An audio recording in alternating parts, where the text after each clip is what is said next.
Chào mừng các bạn đến với kênh thông tin bất động sản Biển Xanh. Hãy nhấn like, đăng ký kênh để theo dõi nhiều thông tin mới hơn nhé. Cảm ơn bạn và chúc bình an may mắn luôn ở cùng chúng ta. Hôm nay chúng ta cùng đi tìm hiểu 20 tỉnh thành dự kiến được sáp nhập trong giai đoạn 2022 đến 2026. Vâng, quý vị và các bạn thân mến, mới đây theo Bộ Nội vụ, những tỉnh miền núi, vùng cao diện tích dưới 8.000 km2, dân số dưới 900.000 người, những tỉnh còn lại có diện tích dưới 5.000 km2. Dân số dưới 1,4 triệu người sẽ thuộc diện sáp nhập thời gian tới dựa trên hai tiêu chí diện tích tự nhiên và quy mô dân số. Việc sáp nhập các tỉnh sẽ được Bộ Nội vụ đề xuất thí điểm thực hiện trong thời gian tới đây. Trong giai đoạn 2022 đến 2025, Bộ chỉ cố gắng hoàn thiện khung thể chế để thực hiện sáp nhập các tỉnh, trình các cơ quan có thẩm quyền quyết định. Việc tổ chức sáp nhập các tỉnh sẽ được thực hiện trong giai đoạn 2026 đến 2030.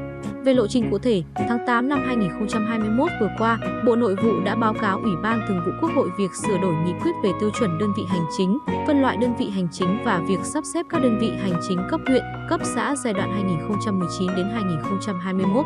Tiếp đó, tháng 9 năm 2021, căn cứ các tiêu chuẩn đơn vị hành chính theo nghị quyết sửa đổi để xây dựng đề án sắp xếp đơn vị hành chính cấp huyện, cấp xã và thực hiện thí điểm sáp nhập một số tỉnh trong giai đoạn 2022 đến 2026, định hướng đến năm 2030 trình Thủ tướng xem xét. Dự kiến, trong quý 4 năm 2021, Ban Cán sự Đảng Chính phủ sẽ trình Bộ Chính trị, Ban Chấp hành Trung ương xem xét thông qua đề án. Về chủ trương sáp nhập các tỉnh, theo Bộ Nội vụ, sẽ thí điểm sắp xếp các tỉnh chưa đạt 50% một trong hai tiêu chuẩn về diện tích tự nhiên và quy mô dân số theo quy định. Trước mắt, sẽ thí điểm sáp nhập một số tỉnh có diện tích tự nhiên nhỏ, mật độ dân số đông, có khó khăn về quỹ đất dành cho không gian phát triển. Theo nghị quyết 1211 của Ủy ban Thường vụ Quốc hội đối với tỉnh miền núi, vùng cao quy mô dân số đạt chuẩn 900.000 người trở lên, diện tích tự nhiên từ 8.000 km2 trở lên. Đối với các tỉnh còn lại phải đạt chuẩn quy mô dân số 1,4 triệu người trở lên, diện tích tự nhiên từ 5.000 km2 trở lên. Đối với các thành phố trực thuộc trung ương quy mô dân số đạt chuẩn là 1,5 triệu người trở lên, diện tích tự nhiên đạt 1.500 km2 trở lên. Hiện Bộ Nội vụ đang đề xuất sửa đổi nghị quyết 1211 theo hướng tỉnh miền núi, vùng cao có diện tích tự nhiên rộng hơn 150% trở lên, 12.000 km2 trở lên. So với mức tiêu chuẩn chung thì quy mô dân số được giảm 25%, 700.000 người trở lên so với quy định để phù hợp với đặc thù của các tỉnh miền núi. Vùng cao có diện tích tự nhiên lớn, địa hình phức tạp, dân số ít. Xét theo tiêu chuẩn này, 10 tỉnh, thành phố có diện tích tự nhiên nhỏ, không đạt chuẩn diện tích tự nhiên, có thể bị sáp nhập gồm tỉnh Bắc Ninh 822,7 km2, tỉnh Hà Nam 860,5 km2, tỉnh Hưng Yên 926 km2, tỉnh Vĩnh Phúc 1238,6 km2, thành phố Đà Nẵng 1285,4 km2, tỉnh Ninh Bình 1378,1 km2, thành phố Cần Thơ 1409 km2, tỉnh Vĩnh Long 1475 km2, tỉnh Thái Bình 1570,5 km2, tỉnh Nam Định 1652 km2.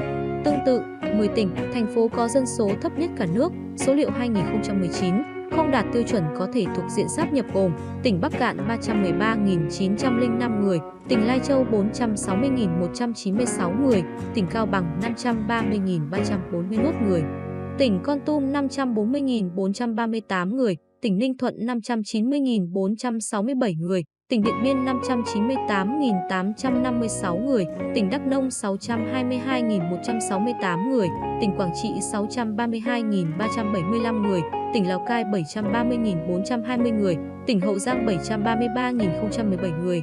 Theo Bộ Nội vụ, qua việc thực hiện chủ trương sắp xếp, sáp nhập cấp huyện, cấp xã trong giai đoạn 2019 đến 2021, các địa phương trên cả nước đã giảm được 8 đơn vị hành chính cấp huyện, 561 đơn vị hành chính cấp xã.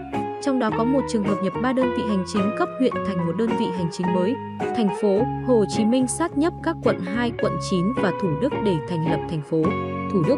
Bên cạnh đó có 6 trường hợp nhập 2 đơn vị hành chính cấp huyện thành một đơn vị hành chính cấp huyện mới. Có 3 trường hợp điều chỉnh địa giới đơn vị hành chính cấp huyện nhưng kg giảm số lượng đơn vị hành chính. Sau sắp xếp sát nhập đơn vị hành chính cấp huyện, số cán bộ công chức cấp huyện dư ra 589 người, cấp xã dư 8.488 người. Bên cạnh đó, số người hoạt động không chuyên trách hưởng lương ở cấp xã sau sáp nhập dư 7.723 người. Lịch giải quyết cán bộ cấp huyện, cấp xã dư ra tại các địa phương. Theo Bộ Nội vụ đang gặp nhiều khó khăn. Trong 3 năm qua, các địa phương chỉ giải quyết được 186 cán bộ dôi dư cấp huyện, 5.832 cán bộ công chức cấp xã, 7.436 người hoạt động không chuyên trách. Hiện còn khoảng 403 cán bộ công chức cấp huyện, 2.797 công chức cấp xã, 287 người hoạt động không chuyên trách, dôi dư chưa có phương án giải quyết. Báo cáo của 45 địa phương gửi về Bộ Nội vụ cho thấy, sau khi thực hiện sắp xếp, sáp nhập các đơn vị hành chính cấp huyện, cấp xã, các địa phương sẽ giảm chi ngân sách khoảng 1.360 tỷ đồng. Trong đó giảm chi tiền lương, phụ cấp 1.011 tỷ đồng, giảm chi hoạt động 311 tỷ đồng, giảm chi khác hơn 40 tỷ đồng. Để thực hiện lộ trình sáp nhập các tỉnh, ông Vũ Đăng Minh, Chánh Văn phòng Bộ Nội vụ cho biết, trước mắt Bộ Nội vụ trình Ủy ban Thường vụ Quốc hội sửa Nghị quyết 1211 về tiêu chuẩn đơn vị hành chính các cấp, điều kiện tự nhiên quốc phòng an ninh, diện tích tự nhiên, quy mô dân số, trong bối cảnh chuyển đổi số, từ đó mới có cơ sở thực hiện chủ trương sáp nhập. Theo ông Minh, trong giai đoạn 2022 đến 2025 sẽ chỉ thực hiện hoàn thiện khung thể chế để thực hiện sáp nhập các tỉnh. Việc tổ chức sáp nhập các tỉnh sẽ thực hiện trong giai đoạn 2026 đến 2030. Về chủ trương sáp nhập các tỉnh, theo Bộ Nội vụ sẽ thí điểm các tỉnh chưa đạt 50%, một trong hai tiêu chuẩn về diện tích tự nhiên và quy mô dân số theo quy định. Trước mắt sẽ thí điểm sáp nhập các tỉnh có diện tích tự nhiên nhỏ, mật độ dân số đông, có khó khăn về quỹ DOTDANH cho không gian phát triển. Nhìn về quá khứ của Việt Nam thì đây không phải là lần đầu tiên chính phủ Việt Nam quyết định về việc sáp nhập các tỉnh lại với nhau. Cái gì cũng có nguyên do của nó để phù hợp với từng giai đoạn lịch sử và yêu cầu thay đổi của đất nước. Tính từ sau khi thống nhất đất nước, từ năm 1975 đến nay chúng ta cũng trải qua nhiều giai đoạn, thành lập rồi giải thể, nhập tách và điều chỉnh địa giới đơn vị hành chính của các địa phương. Theo đó, từ tháng 4 năm 1975, Việt Nam có 72 đơn vị hành chính cấp tỉnh, trong đó miền Bắc có 25 đơn vị, miền Nam có 47 đơn vị. Đến tháng 12 năm 1975, Quốc hội khóa 5 đã đưa ra đề nghị bãi bỏ cấp khu giải thể khu tự trị hợp nhất đơn vị hành chính, nhập hàng loạt tỉnh phía Bắc và Bắc Trung Bộ. Đầu năm 1976, việc sáp nhập tiếp tục được thực hiện trên diện rộng, trải dài từ Bắc Trung Bộ đến các tỉnh Tây Nam Bộ và các tỉnh Tây Nguyên. Tính đến năm 1976, cả nước chỉ còn 38 đơn vị hành chính cấp tỉnh. Tới năm 1978, Quốc hội phê chuẩn mở rộng Hà Nội sáp nhập thêm 5 huyện, tách tỉnh Cao Lạng thành 2 tỉnh Cao Bằng và Lạng Sơn. Khi đó cả nước 39 tỉnh thành. Năm 1979 thành lập đặc khu Vũng Tàu, Côn Đảo tương đương cấp tỉnh và cả nước tăng lên thành 40 đơn vị hành chính. Năm 1989 tỉnh Bình Trị Thiên được tách ra làm 3 tỉnh, Quảng Bình, Quảng Trị và Thừa Thiên Huế. Tỉnh Nghĩa Bình được tách ra thành Quảng Ngãi và Bình Định. Tỉnh Phú Khánh được tách ra thành tỉnh Phú Yên và Khánh Hòa.